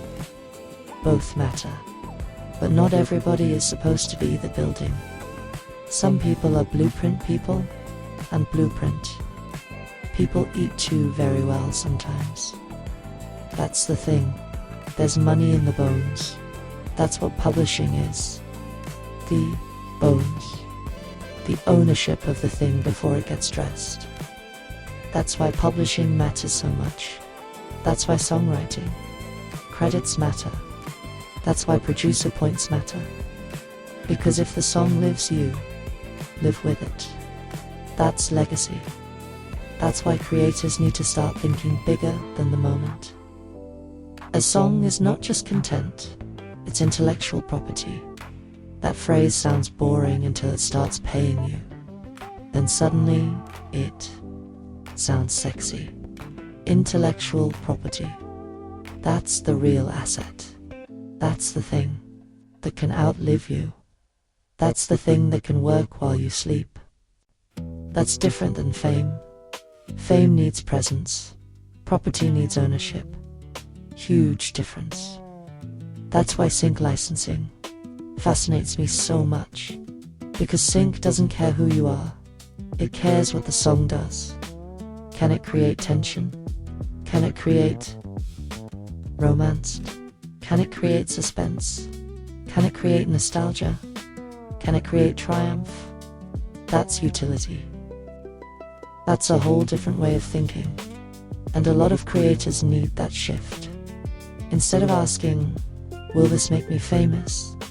Maybe ask, what job can this song do? That's smarter, because usefulness scales. A heartbreak song can fit a movie. A quirky record can fit a commercial. A moody instrumental can fit a crime show. A hopeful piano piece can fit an ad where somebody suddenly discovers their arthritis. Medicine changed their life. That's the game. That's utility. And utility pays. That's why catalog matters. Catalog is inventory. Inventory creates opportunity. The bigger the catalog, the more chances you have to solve somebody's need. That's why obsessing over one song for a year can be dangerous. That's emotional gambling. One horse, one race, bad odds. The catalog builder thinks differently. Build another, and another, and another. Stack, organize, own, pitch, repeat, sync. Quotes is not glamorous, but it's sustainable. And sustainability is the adult version of the dream. That's what nobody tells you. When you're young, you dream in moments. When you mature, you start dreaming in systems. That's evolution. That's why somebody like Jack Antonoff is fascinating. His taste itself has become valuable. His sound has become part of the product. That's next level. Not his face, his taste. That's where producers live. That's why Tommy Brown matters. That's why Teddy Riley matters. That's why Quincy matters. Taste scales. Taste builds worlds. And if you have it, protect it, refine it, market it, own it, but know where it belongs. That's the key. Because so much frustration in music comes from misalignment. A songwriter trying to be an artist trying to be a producer, a producer trying to be a personality trying to be an executive. None of that is impossible. But if it's not aligned with your natural center, it will drain you. And drained people quit. That's why the real question matters. What are you actually trying to be? Not what looks cool. Not what sounds impressive. Not what gets the most likes. What actually fits you. That answer can change everything. Because maybe you're not failing as an artist. Maybe you're succeeding as a songwriter and haven't accepted it yet. Maybe you're not struggling as a producer. Maybe you're building a sync catalog. Maybe you're not behind. Maybe you're in a lane. The public doesn't clap for loudly yet. And some of the best money in music lives there quietly. That's the thing. Not all success makes noise. Some of it deposits. That's a lesson worth learning. And maybe one of the smartest things you can ever tell yourself is this: I do not have to be famous to be valuable. That sentence right there can free a lot of people. Because once you understand your real role, you stop chasing someone else's. And that's when the work gets better. Because now you're building from truth, not fantasy. And truth always scales better. Yeah.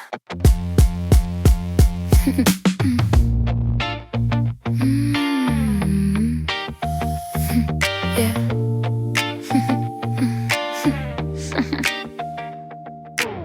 No other part of you would do. It's just the truth, it's just you. I dreamt a dream that pulled me in. Saw the vision, throw right in. Took a chance to be myself. Didn't try to be anyone else, and I was so cool. If combo means cool, yeah, you got that right. So just you tell me, can I hold your hand, if not forever, just for a little while? Can I hold your hand if I promise you we can walk in style? Yeah, we can.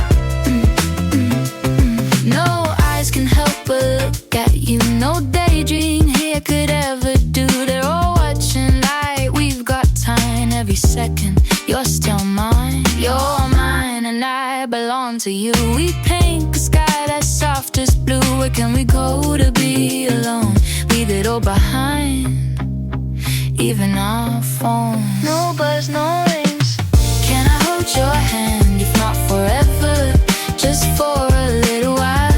Can I hold your hand if I promise you we can walk in style, side by side? Somehow, someway, we got lucky and found our lane. Wasn't looking for love, but here we are. Anyway, no chase, no sign, just perfect timing. Feels like it was meant to be.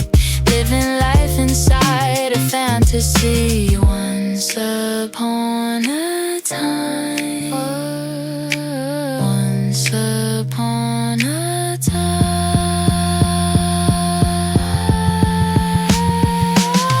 Can I hold your hand, if not forever, just for a little while? Can I hold your hand, yes, I promise you we can walk in style. You and me. Can I hold your hand, if not forever, just for today? Just today, just like this.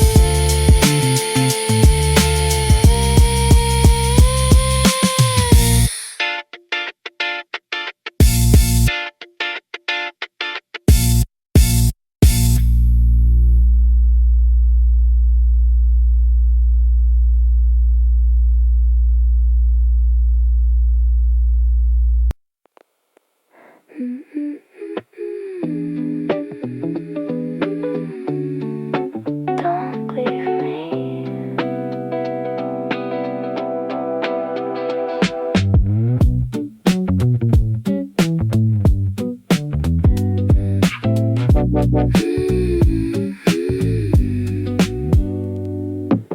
They all say that I'm okay. Do you swear that I look fine? Nothing here to kill me. Guess it's all inside my mind. No fever in my bloodstream. No countdown in my chest. No need to call the family. No need to wake my friend. Funny how it terrifies me, how I swore this had to be a deadly case of heartbreak wrapped up in anxiety. Paint my body in white linen and throw me out into the sea. Over something that once held me, now it's slowly burying me. Delusional, wishing hard so I won't see your face. Light me up, torch me down, crazy, ain't it strange? Sprinkle all my ashes where we used to hide away. Love can build a home inside you, then burn the whole thing down in flames. Self-diagnosis had me in that office thinking I was gonna die. Little did I know there was so much life left in supply. Told me get over it. Said it's not too low to get under.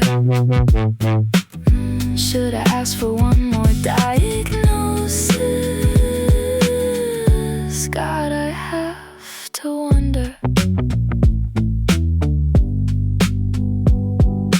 I'm not suicidal, damn, I love this life, but my heart got so corrupted, breathing didn't feel right. I wrote it in my notebook like reporting breaking news. Depression front is moving in, tell me which umbrella to choose. Had me picking out my dress, wanna look pretty for the grave. Didn't even finish coffee, guess I missed my cream too late. Funny how the mind can break it, just the body into knots. Had no love left in my pocket. I started hating all of mine.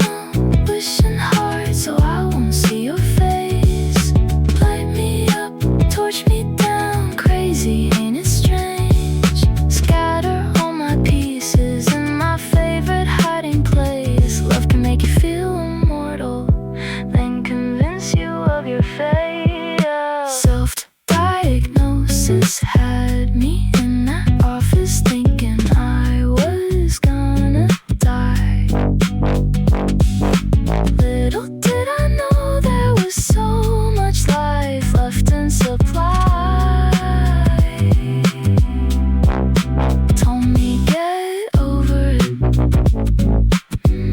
Said it sat too low to get under. Should've asked for one more diagnosis. God, I have to wonder.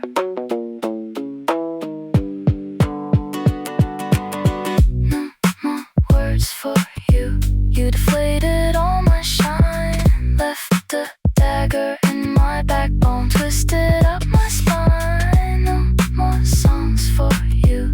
You stole my swing away. Now this melancholy melody is all I know to play. Why'd you stay?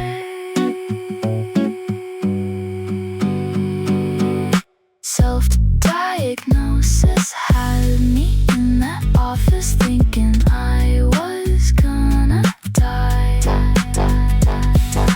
Turns out love's a sickness that don't show up in the bloodline. Said to get over it,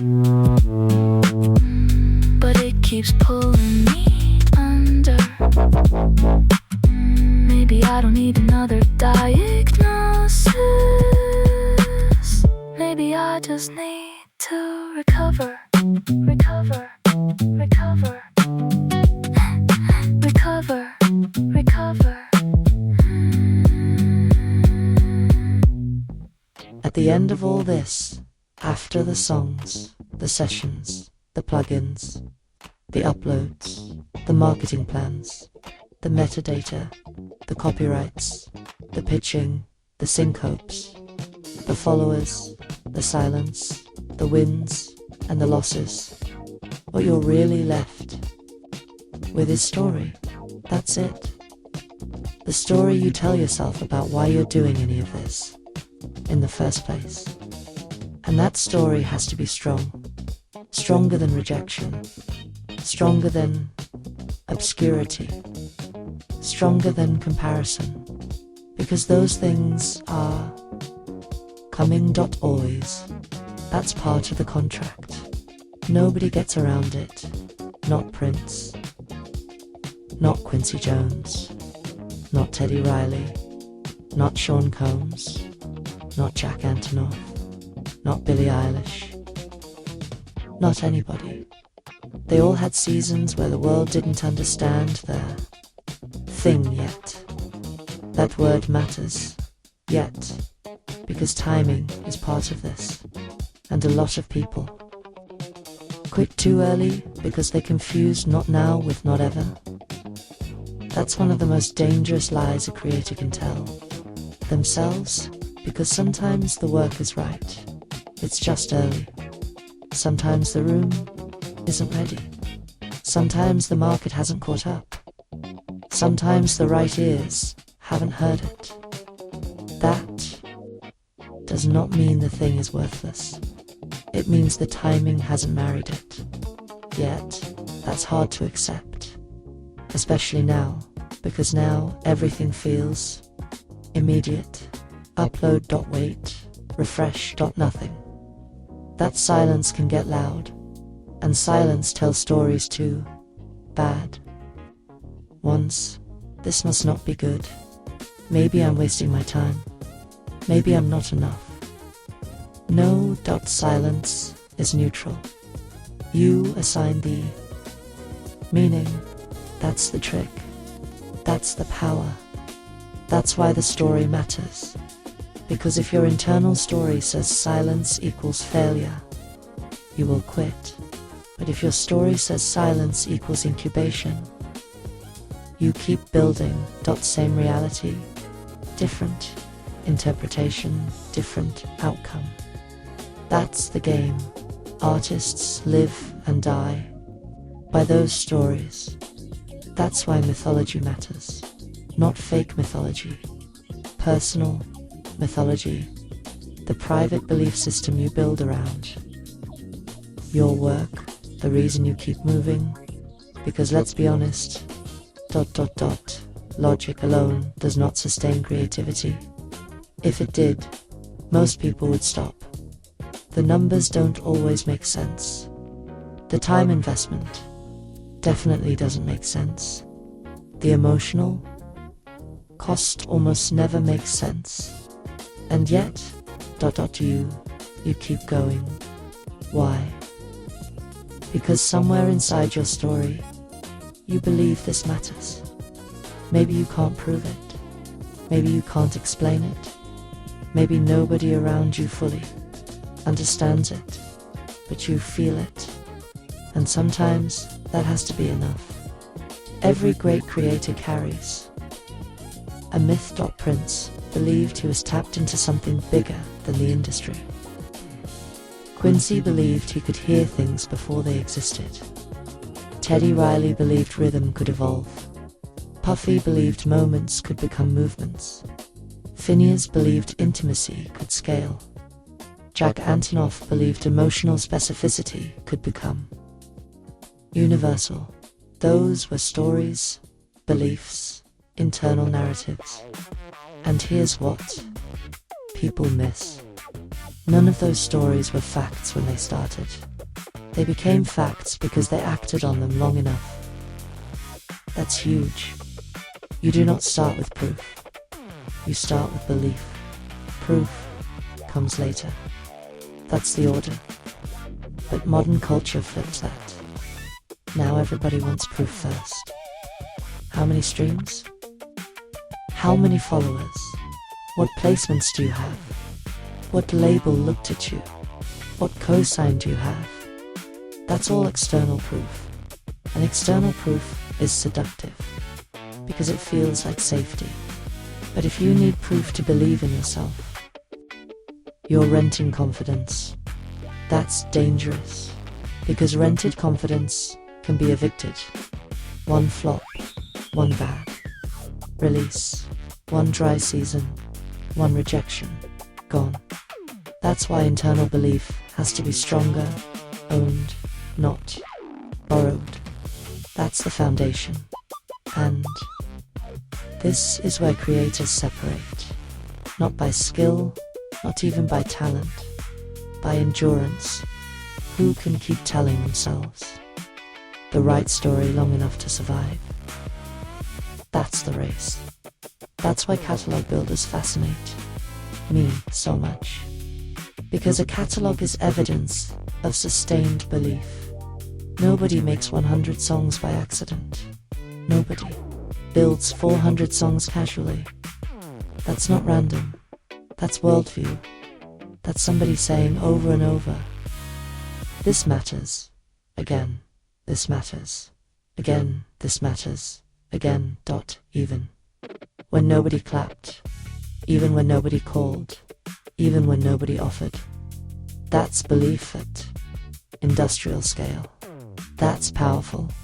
And people confuse that with obsession. Maybe it is, but obsession built everything. Cities, companies, albums, empires, obsessed. People shape the world. Balanced people usually maintain it. That's not criticism.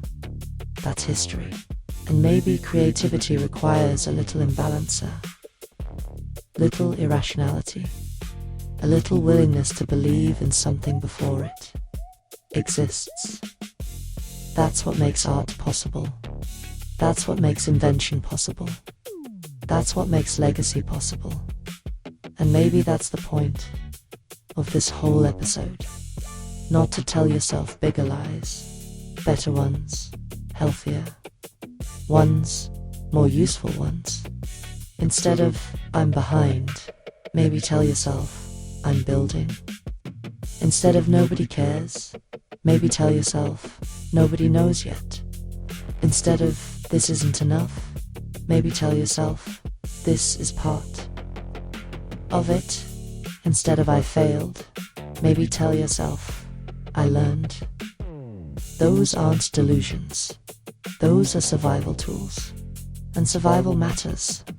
Because if you survive long enough, you get another shot, another record, another pitch, another meeting, another opportunity.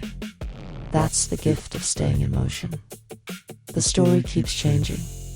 And the best part, you're still writing it. Not just the songs, the whole thing. The life, the career, the catalogue, the legacy. That's your story. Protect it. Feed it. Shape it carefully. Because eventually, ... you become whatever story you repeat the most. And that might be the most important thing you ever tell yourself.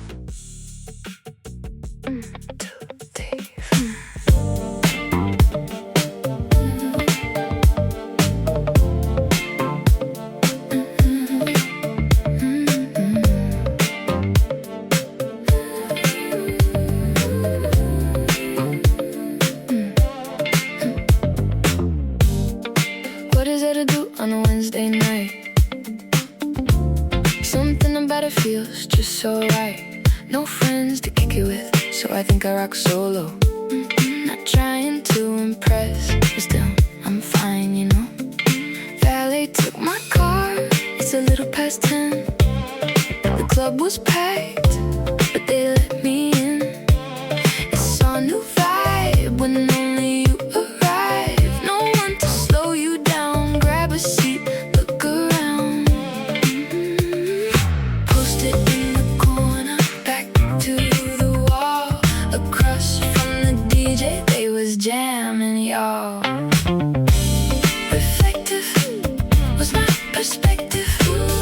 Laser lights screaming. Disco ball, disco ball, disco ball. New sensation, pseudo vacation. Disco ball, disco ball, disco ball. I'm in chill mode, low key, feeling nice. Tab not accumulating, only ordered twice. Any more than two, I'll need a car service.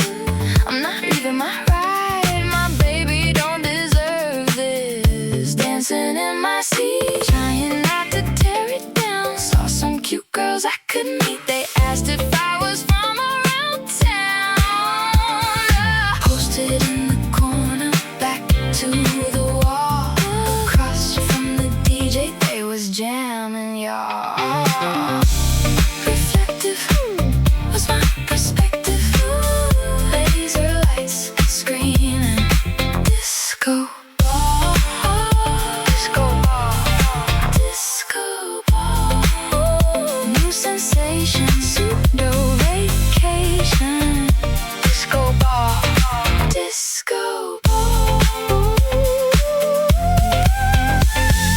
Wednesday might be my new favorite day of the week. Everybody's talking, but it's quiet when I speak.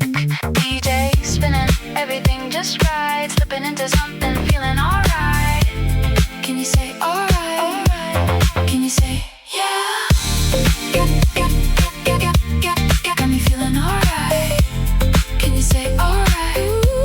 Can you say yeah? Got me feeling alright. Posted in the corner, back to the wall. Across from the DJ, they was jamming, y'all. Reflective was my perspective. Laser lights screaming. Disco ball, disco ball, disco ball. New sensation, pseudo vacation. Disco ball, disco ball.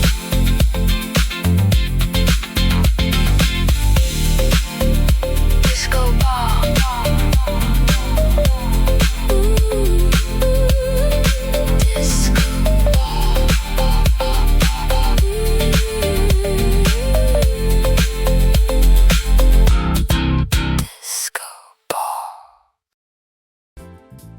So after all this, after talking about delusion, belief, isolation, finishing records, technology flattening the room, attention becoming currency, and understanding that maybe the career you're chasing isn't even the one you're built.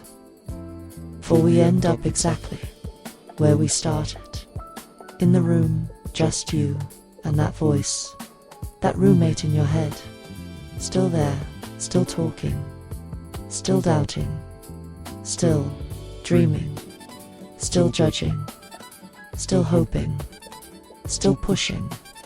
And maybe that's the whole thing.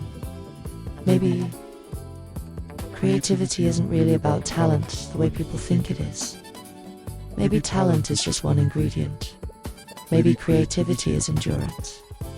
Maybe it's surviving your own mind long enough to finish the work, long enough to release it, long enough to let it be imperfect, long enough to let it be ignored, long enough to let it find its place. Because here's the truth nobody wants to hear. Most art does not arrive with applause. Most of it arrives in silence. Quiet uploads, quiet releases, quiet links, quiet hope, dot, and then dot dot dot, nothing dot at first. That silence breaks people, because they assume silence means failure. But silence doesn't mean failure. Silence just means the story isn't finished yet. That's all. And maybe that's one of the most important things you can ever tell yourself. The story isn't finished yet. Not because it sounds good, because it's true. Think about everyone we talked about today. Prince, Quincy Jones, Teddy Riley, Sean Combs, Smokey Robinson, Jack Antonoff, Julia Michaels, Tommy Brown, Billie Eilish, Finneas O'Connell. Every one of them told themselves something before the world. AGREEDTHAT's the common thread. Not fame, not money, dot, not access, dot, belief, dot, private belief. The kind nobody sees, the kind nobody applauds, dot, dot. Kind that happens in empty rooms. That's where all of this starts. Not on stage, not in meetings, not on streaming. In solitude, in thought, in private. That's why the things you tell yourself matter so much. Because eventually, dot dot dot, you start living them. Tell yourself you're behind. And every day feels like a race you're losing. Tell yourself nobody cares. And eventually you stop caring too. Tell yourself you missed your chance. And you stop seeing the opportunities still standing in front of you. But tell yourself you're building different energy. Tell yourself you're learning different energy. Tell yourself you're early. Different energy to tell yourself your catalog is your legacy. Different energy. Tell yourself your value isn't dependent on applause. That one right there, dot dot dot, that one changes everything. Because if you can separate your value from the volume of the room, you become dangerous, free, focused, consistent. And consistency is where real careers are built, not moments. Moments are beautiful. Moments are exciting. Moments are exciting. Moments are flashy. But systems survive. That's the difference. That's why one song does not define you. One flop does not define you. One missed placement does not define you. One ignored release does not define you. It's the pattern, the body of work, the accumulation, the evidence. That's the real story. That's the real career. And the crazy part, you're writing it right now. Every session, every melody, dot, every hook, every unfinished verse, every exported WAV, dot, every copyright form, every pitch email, every sync submission, every time you tell yourself, do one more. That counts. It all counts, even when nobody sees it. Especially when nobody sees it. That's where character gets built. That's where catalogs get built. That's where legacy begins, quietly. So maybe the question isn't why make music. Maybe the better question is, what do I keep telling myself that keeps me making it? That's the real question. Because the answer to that might explain your whole life. And if you're lucky, dot dot dot, your whole career to dot.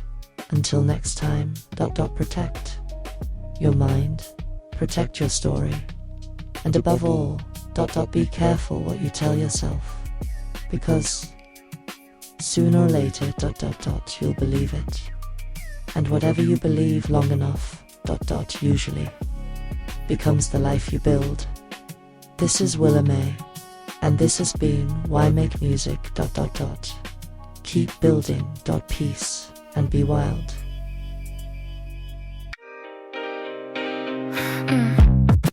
Voices in my head telling me go to bed.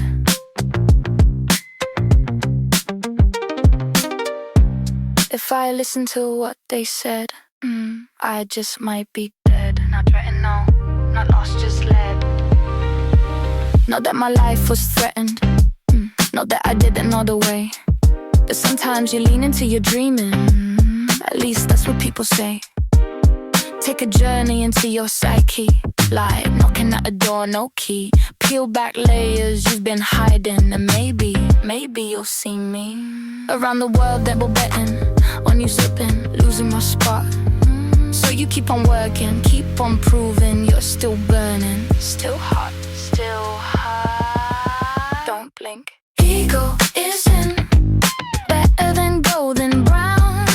Ego isn't perpetuating the sound. Ego isn't how far you gonna take it, what degree.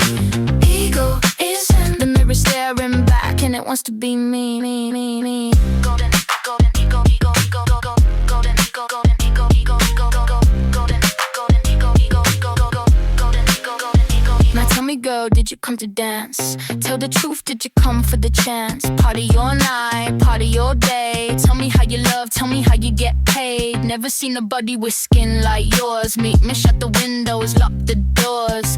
Tell me, are you the key to my mind? Philosophies cute, but undefined. If I wake up out this dream I'm having, what you gonna do? Laugh while I'm crashing. We gotta keep moving, never stop. Don't make me leave it, don't call the cops. Keep moving, never stop. Ego isn't better than golden brown. Ego isn't perpetuating the sound. Ego isn't how far you gonna take it, what degree. Ego isn't the mirror staring back and it wants to be me. Yeah, it wants to be me. Every other word is I love you, I need you, falling down. That kind of spin that flips a frown, turns the whole damn thing around. Stand up toy, don't ever let go. Play me once, down your wall, already know. WDMN, damnation, say it slow, low, low, low. WWWW, damnation. Damnation. Damnation. Voices in my head telling me go to bed. If I listen to what they said, I just might be dead. My life is fake, let me take it all to where. But sometimes you give in to the dream, that's the price you pay. Ego isn't